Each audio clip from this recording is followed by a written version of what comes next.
Cold open, the woman China tried to erase. Wu Zetian was supposed to disappear, not die, not be defeated in battle, not be remembered as a threat, just disappear. That was what the palace expected from women like her. She entered the Tang court as a concubine, one woman among many, beautiful enough to be noticed, but not powerful enough to matter. At least that is what everyone believed. When the emperor died, her future should have ended with him.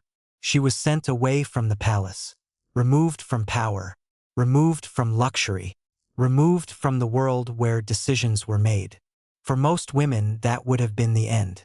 A quiet life, a forgotten name, a story buried behind palace walls. But Wu Zetian did not vanish.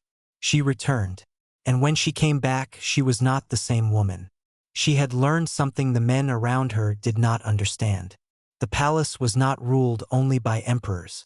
It was ruled by access, by secrets, by timing, by fear, by the person who could survive long enough to turn weakness into power. Wu Zetian rose from concubine to empress, to the power behind the throne, and finally to something China had never seen before. A woman who did not simply influence an emperor. A woman who became emperor. Her enemies called her ruthless. Her supporters called her chosen by heaven. History called her dangerous. But perhaps the real reason people feared Wu Zetian was simple. She proved that the dragon throne did not belong only to men. Welcome to Behind the Throne. This is the story of Wu Zetian, the concubine who became China's only female emperor.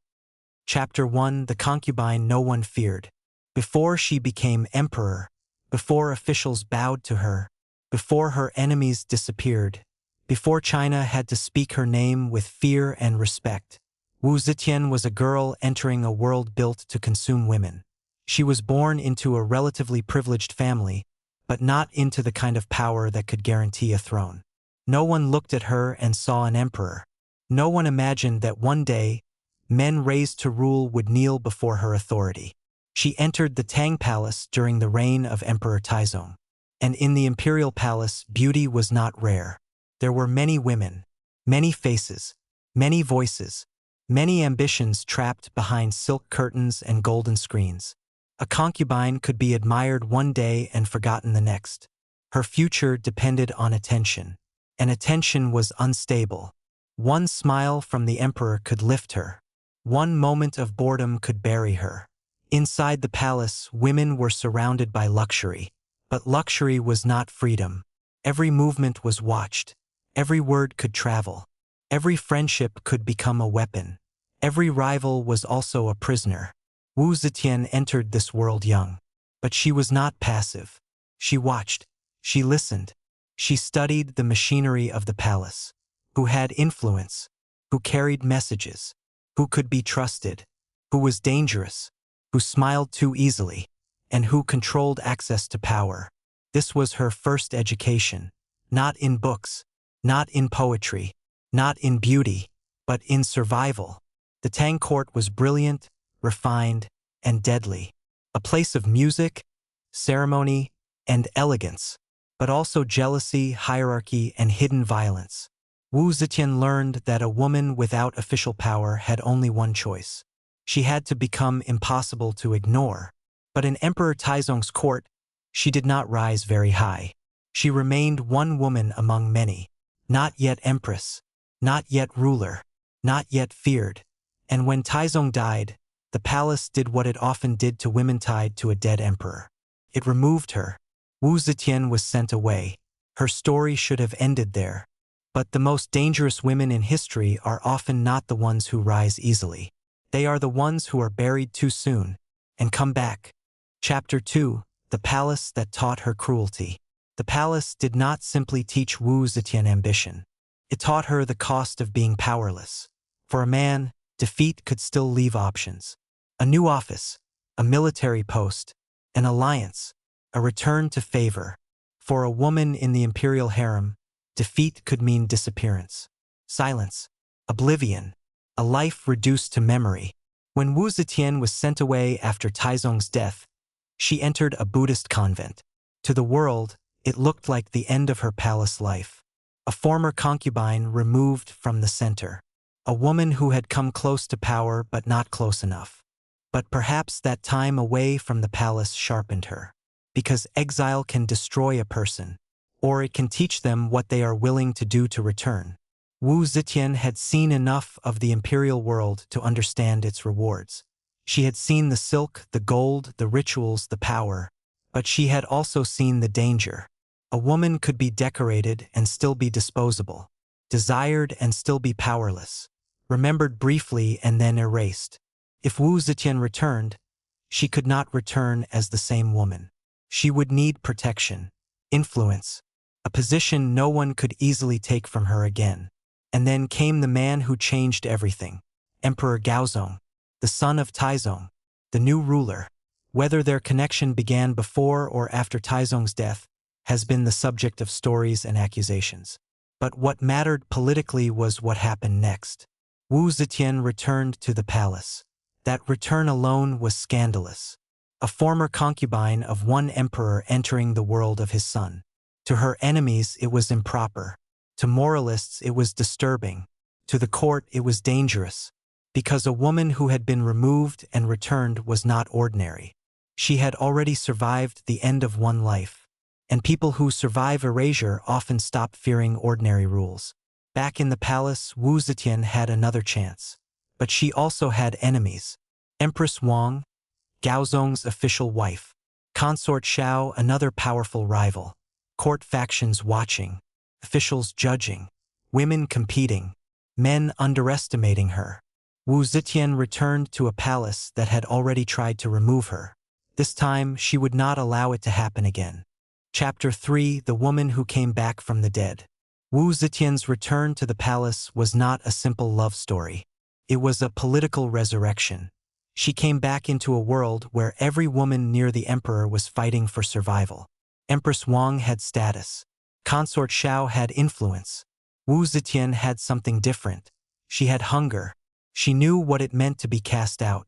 She knew what it felt like to lose access to power.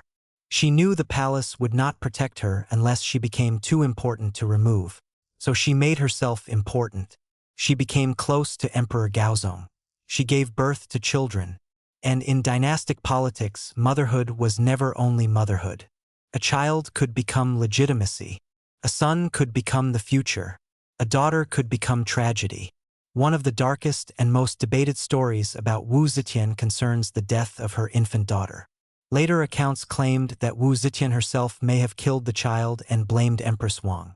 Whether this story is true, exaggerated, or created by hostile historians remains debated. But the fact that such a story clung to her name tells us something important. Wu Zetian's rise terrified people so deeply that history was willing to imagine her capable of anything.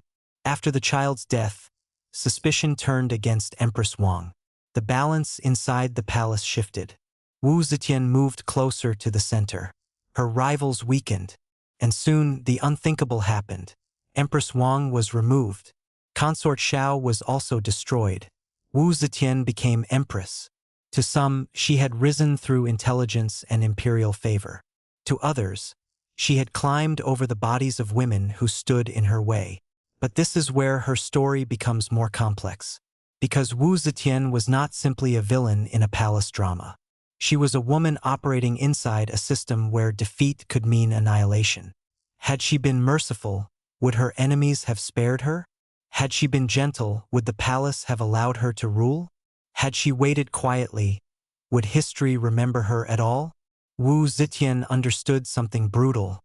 In a world that gave women no safe path to power, the only path left was dangerous. She did not create the cruelty of the palace, but she mastered it. And once she became empress, she did not intend to remain a decorative wife. She intended to rule. Chapter 4: The Empress Who Removed Every Rival. As empress, Wu Zetian became far more than the emperor's companion. She became a force inside the government. At first, her power moved through Gaozong. She advised, influenced, watched, listened. She learned the state as carefully as she had once learned the palace. The ministries, the officials, the factions, the language of law, the importance of appointments. The danger of old aristocratic families who believed power belonged to them by birth. Wu Zetian did not come from the highest ruling elite. That made her dangerous to them. She was an outsider who rose too far.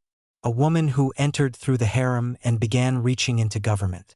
To powerful men, this was not merely ambition. It was an insult. But Wu Zetian knew how to turn weakness into strength. If the old aristocrats hated her, she would build power elsewhere. If elite families saw her as illegitimate, she would promote men who owed their rise to her. If tradition denied her authority, she would create new symbols to justify it. She supported capable officials, expanded the examination system, elevated talent beyond old bloodlines, and built a network of people whose future depended on her success. This is how power becomes real, not through beauty, not through whispers, but through appointments, loyalty, fear, opportunity. Wu Zetian understood that ruling required more than influence over one man. It required influence over the machine. And as Gaozong's health weakened, her role grew stronger. She began appearing beside him in matters of state, sometimes behind a screen, sometimes through documents, sometimes through decisions that carried her mind even when they bore his authority. The court began to understand the truth. The emperor still wore the crown, but Wu Zetian was becoming the power that shaped what the crown could do. And once men saw that, they feared her, because a favorite could be ignored, a wife could be dismissed, but a ruler hidden behind the throne? That was something far more dangerous. Chapter 5: Mother of Princes, Master of Men. Wu Zetian's power did not end with being empress. It deepened through motherhood. She had sons, and sons were the future of the dynasty. But in Wu Zetian's world, sons were not only children. They were political instruments, potential emperors, potential rivals, potential threats. This is one of the darkest parts of her story. The same motherhood that gave her power also forced her into conflict with the men closest to her. Because when your sons are princes, love is never simple. A son might need protection. A son might become emperor. A son might also become a danger to your authority.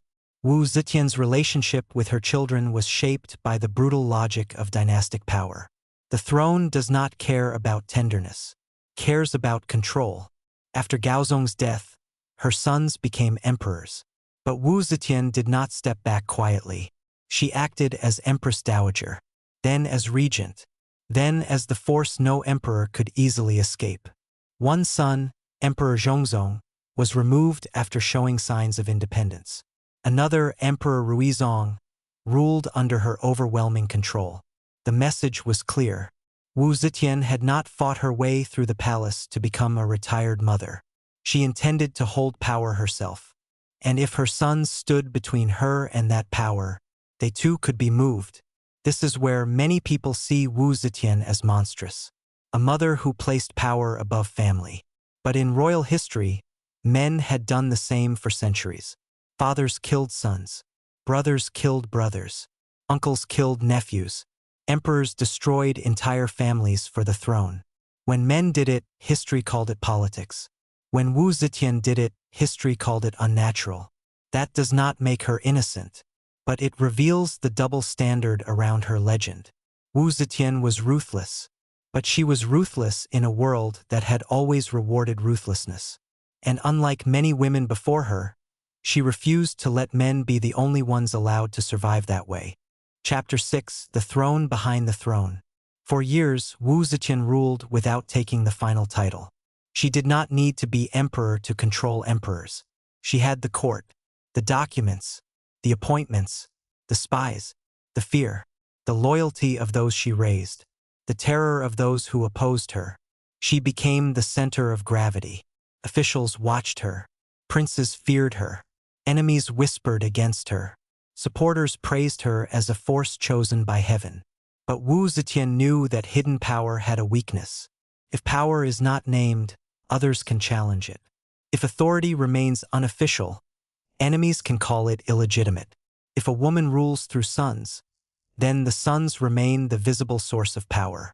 And Wu Zetian had not come this far to remain a shadow. So she began building something extraordinary. Not merely a regency, not merely influence, a new claim to rule. She used religion, prophecy, symbolism, Buddhist texts, imperial ritual, heavenly signs. She reshaped the language of power around herself. If tradition said only men could rule, then tradition would have to bend. If the world needed signs, she would give it signs. If officials needed reasons, she would give them reasons. Wu Zetian understood something every successful ruler understands. Power is not only force, it is storytelling. People must believe the impossible has become inevitable. And slowly, she made the impossible feel inevitable.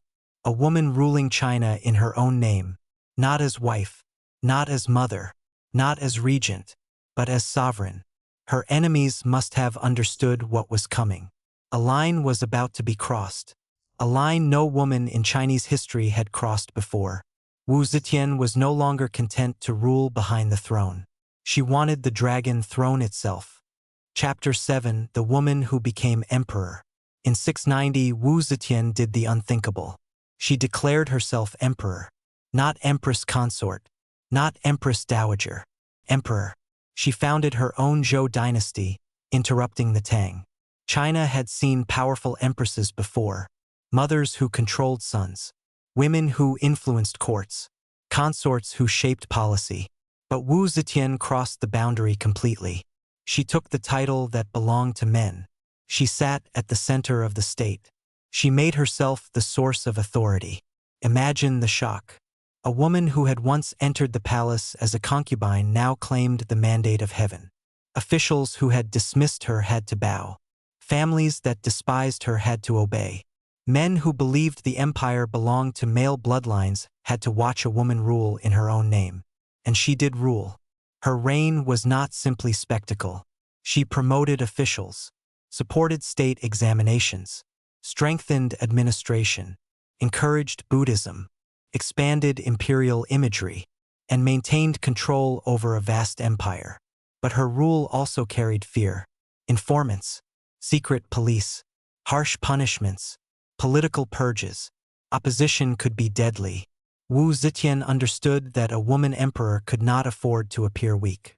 A male ruler might inherit obedience. She had to force recognition. Every mistake she made would be blamed on her sex. Every act of mercy could be read as weakness. Every rival could become a symbol against her. So she ruled with brilliance and severity, with culture and fear, with vision and violence. That is why she remains so difficult to define. She was not simply a feminist hero, not simply a monster, not simply a seductress, not simply a tyrant. She was something far more unsettling. A woman who played the same brutal game as men, and won. Final chapter: monster, genius, or survivor. So who was Wu Zetian? Was she a monster? Her enemies wanted history to think so. Was she innocent? No. She removed rivals, controlled sons, used fear, punished enemies, and built power through methods that could be ruthless, even terrifying. Was she a genius? Without question, because Wu Zetian did what the world around her said was impossible.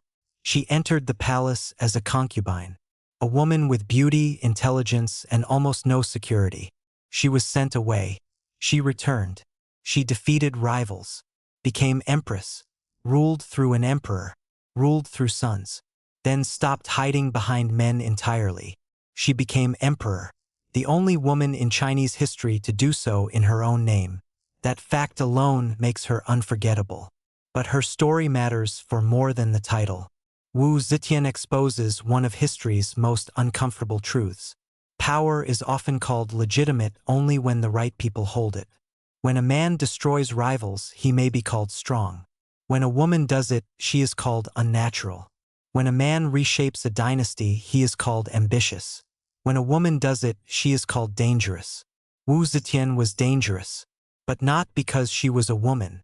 She was dangerous because she understood the system better than the men who thought it belonged to them. She knew the palace. She knew the court. She knew motherhood. She knew fear. She knew symbols. She knew how to make people believe that her rise was not an accident, but destiny. And perhaps that is why her legacy is still so powerful. Because whether people hate her, admire her, or fear her, they still cannot ignore her. The palace tried to erase her. History tried to judge her. Men tried to explain her away. But Wu Zetian remains. The concubine who came back. The empress who would not step aside. The mother who controlled emperors. The ruler who took the dragon throne. She was underestimated, feared, admired, betrayed, remembered, and in the end, she forced history to record what no one expected. China once had a female emperor, and her name was Wu Zetian, because behind every throne lies a story history never dared to tell.